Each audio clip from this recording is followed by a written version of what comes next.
Assalamualaikum warahmatullahi wabarakatuh. Saya atas nama Muhammad Iqbal Lofi dari Prodi Hukum Ekonomi Syariah semester 4. Kali ini saya akan sedikit menjelaskan apa yang dimaksud dengan investasi pada saham syariah. Nah, metode syariah itu sudah banyak digunakan oleh banyak orang. Bermula dari bank-bank syariah, investasi tabungan syariah, dan juga saham yang bertipe syariah pun itu sudah banyak digunakan oleh banyak kalangan. Nah, saham syariah itu memang banyak orang yang beranggapan bahwasanya saham itu merupakan investasi yang lebih cocok untuk orang yang berkantong dalam, artinya orang yang mempunyai uang. Nah, namun sekarang saham syariah itu bisa dibeli di mana saja dengan modal yang tidak terlalu besar. Bahkan cukup dengan dana 5 juta kita bisa bermain-main saham syariah. Nah, inilah yang membuat daya tarik saham semakin besar. Bayangan untuk tidak terbatas pun menjadi hal yang merugikan, yang menggiurkan untuk bermain saham. Meskipun pada kenyataannya itu ada hal ketakutan ketika kita bermain saham, takut rugi lah, akan tapi di balik ada kerugian itu pasti ada keuntungan yang akan menunggu kita. Seperti itu. Nah, memang ada beberapa karakteristik saham syariah ini yang membedakan dengan saham konvensional. Yang pertama itu emiten tidak bertentangan dengan ajaran Islam. Sebenarnya jenis saham syariah itu tidak terlalu berbeda dengan model konvensional. Hal yang berbeda adalah jenis emiten ataupun perusahaan. Biasanya kalau perusahaan konvensional itu perusahaan apapun itu berhak bisa dibeli lah. Akan tapi kalau di dalam saham syariah ini kita harus bisa memilih dan bisa memilah. Artinya kalau semisal ada perusahaan rokok, semisal ada perusahaan miras, itu tidak diperbolehkan dalam saham syariah karena memang bertentangan dengan ajaran-ajaran yang diajarkan oleh agama Islam.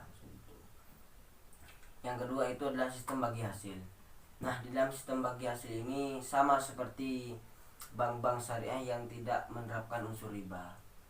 Di saham syariah pun kita tidak akan mendapatkan keuntungan berupa bunga ataupun riba, karena sistem yang berlaku di dalam syariah ini adalah sistem bagi hasil. Keuntungannya itu bisa dikatakan juga dibagi dua ataupun sesuai dengan kesepakatan dengan si pihak investor ataupun si pihak yang pemilik perusahaan tersebut. Itu. Yang ketiga ada musyawarah untung dan rugi. Nah, di dalam musyawarah dan untung dan rugi ini biasanya masalah bagi hasil untung dan risiko rugi ini sudah mesti disepakati ketika Anda hendak mendaftarkan saham. Calon pemegang saham dan perusahaan harus bermusyawarah untuk mencapai kesepakatan bersama. Nah, untuk mencapai kesepakatan bersama itu biasanya ketika pihak investor itu ketika ingin membeli saham itu akan mengajukan beberapa pertanyaan ataupun sebaliknya yang pemilik saham itu mengajukan beberapa pertanyaan kepada si pihak investor dengan melakukan kesepakatan yang akan dilaksanakan dan akan diterapkan pada kesepakatan itu seperti itu. Sehingga kesepakatan itu ketika ada celah pada sisi lainnya itu tidak akan istilahnya tidak akan merugikan lah pihak yang lainnya, karena kalau kesepakatan itu sesuai dengan komitmen kedua belah pihak gitu. Yang keempat itu adalah yang kedua itu cara berinvestasi saham syariah. Nah, di dalam cara berinvestasi saham syariah ini memang tidak ada sulitnya ketika kita itu berinvestasi pada saham syariah. Cara berinvestasinya itu mudah. Yang pertama itu kenali saham yang diinginkan. Jelas untuk mengenali saham itu, untuk memilih apakah saham ini ada unsur apa ya, unsur ketika apa ya, kalau semisal kenali saham yang diinginkan itu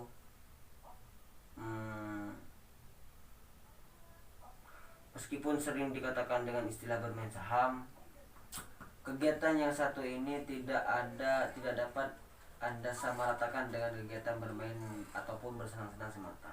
Karena ini persoalan saham, persoalan yang sangat rumit. Ketika kita membicarakan saham, maka kita saham syariah, maka kita harus jeli untuk melakukan pendeteksian apakah itu benar-benar murni bisa dikatakan sesuai dengan ajaran Islam atau enggak, seperti itu. Yang kedua itu pastikan saham bebas dari praktik yang tidak sesuai dengan Islam. Itu jelas. Kalau memang sudah melakukan pembelian saham syariah, maka yang jelas segala peraturan, segala segala yang ada dalam perusahaan itu harus bisa dikatakan tidak melenceng dari ajaran-ajaran agama Islam, seperti itu. Yang ketiga itu yang terakhir, datangi perusahaan sekuritas. Setelah memahami daftar perusahaan yang seharusnya berkonsep syariah, saatnya Anda mulai bertindak real. Jika memang berminat bermain saham syariah, segera datangi perusahaan tersebut.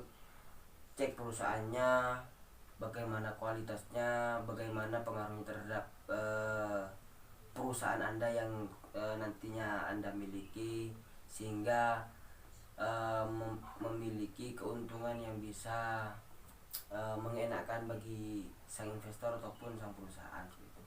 Mungkin hanya itu yang dapat saya sampaikan dari investasi pada saham syariah. Kurang dari lebihnya mohon maaf. Wassalamualaikum.